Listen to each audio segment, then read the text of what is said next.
નિવૃત્તિ પર 2 કરોડ રૂપિયાથી પણ વધારેનું ફંડ, અને એ પણ દર મહિને ફક્ત 5,000 રૂપિયાની બચત કરીને. સાંભળવામાં થોડું અશક્ય જેવું લાગે છે નહીં? પણ આજે આપણે જે સ્ટ્રેટેજી સમજવાના છીએ એ કોઈ લોટરીની ટિકિટ નથી, પણ એક ફાઇનાન્શિયલ એક્સપર્ટનો આપેલો પાક્કો પ્લાન છે. હવે મનમાં પહેલો સવાલ તો એ જ આવે કે ભાઈ, આ ખરેખર શક્ય છે? આટલી નાની રકમ આટલા મોટા ફંડમાં કેવી રીતે ફેરવાઈ શકે? આ કોઈ સપનું છે કે પછી એની પાછળ કોઈ ગણિત છુપાયેલું છે? તો ચાલો સૌથી પહેલાં એ સ્પષ્ટ કરી દઈએ કે અહીં નસીબનો કોઈ ખેલ નથી. આ એક સિક્રેટ ફોર્મ્યુલા છે, એક એવી સ્ટ્રેટેજી જે મોટાભાગના લોકોને ખબર નથી.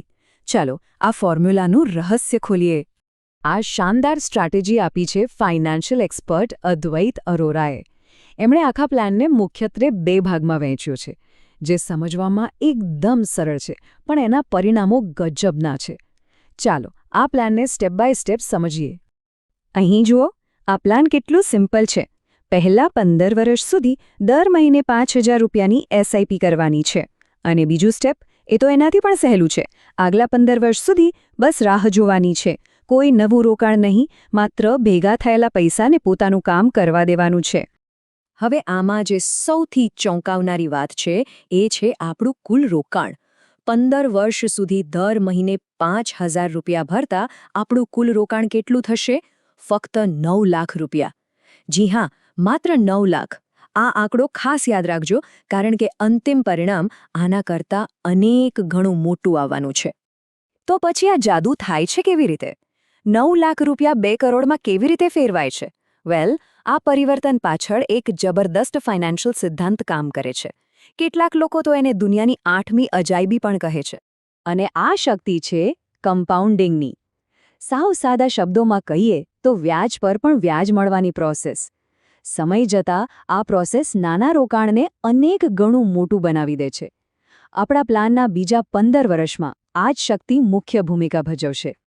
સારું, ઘણી થિયરીની વાત થઈ ગઈ. હવે સીધા આંકડા પર આવીએ. જો આ સ્ટ્રેટેજીને બરાબર ફોલો કરવામાં આવે તો 30 વર્ષના અંતે કેવા પરિણામો મળી શકે છે? ચાલો અલગ અલગ રિટર્નના હિસાબે ગણતરી જોઈએ. આ સ્લાઇડ પર ખાસ ધ્યાન આપજો. જો આપણને સરેરાશ 12% રિટર્ન મળે તો પણ 30 વર્ષે આપણું ફંડ 1.30 કરોડ રૂપિયા થઈ શકે છે. જો રિટર્ન 13% મળે તો એ જ ફંડ 1.62 કરોડ સુધી પહોંચી શકે છે. અને જો માર્કેટ સારો દેખાવ કરે અને આપણને 14%નું રિટર્ન મળે તો પરિણામ અકલ્પનીય છે. જી હા, 2 કરોડ 2 લાખ રૂપિયા. 14%ના વાર્ષિક રિટર્ન પર ફક્ત 9 લાખના રોકાણથી 30 વર્ષના અંતે 2 કરોડથી પણ વધુનું ફંડ તૈયાર થઈ શકે છે. આ આંકડો જ કમ્પાઉન્ડિંગની અસલી તાકાત બતાવે છે. આ સ્ટ્રેટેજીને અમલમાં મૂકવા માટે જે ટૂલની વાત કરવામાં આવી છે એ છે સિસ્ટમેટિક ઇન્વેસ્ટમેન્ટ પ્લાન, એટલે કે SIP. ચાલો સમજીએ કે આ શું છે અને એ કેમ આટલું અસરકારક છે. જે લોકો એકસાથે મોટી રકમનું રોકાણ નથી કરી શકતા, એમના માટે SIP એક વરદાન જેવું છે. એ દર મહિને નાની રકમથી રોકાણ કરવાની શિસ્ત કેળવે છે અને માર્કેટના ઉતાર-ચઢાવમાં પણ સરેરાશ ખરીદીનો લાભ આપે છે, જેને રૂપી કોસ્ટ એવરેજિંગ કહેવાય છે. જો કે આ પ્લાનમાં સફળ થવા માટે ખાલી પૈસા અને સાચું ઇન્વેસ્ટમેન્ટ ટૂલ જ પૂરતું નથી. એની પાછળ કેટલાક માનસિક ગુણોની પણ જરૂર પડે છે, જે કદાચ પૈસા કરતાં પણ વધારે મહત્વના છે. આ 3 ગુણો ચાવીરૂપ છે: ધીરજ, શિસ્ત અને લાંબા ગાળાની દ્રષ્ટિ.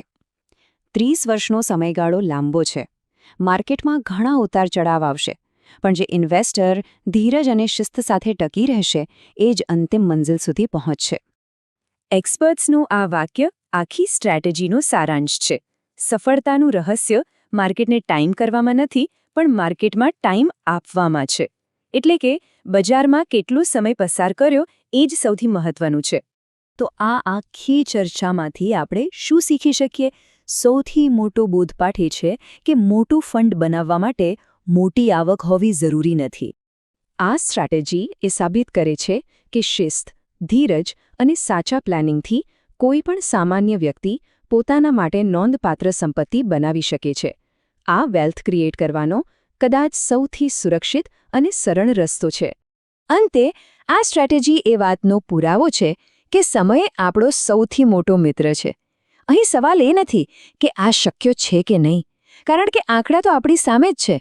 અસલી સવાલ એ છે કે રોકાણ શરૂ કરવામાં મોડું કરવાની કિંમત કેટલી મોટી હોઈ શકે છે.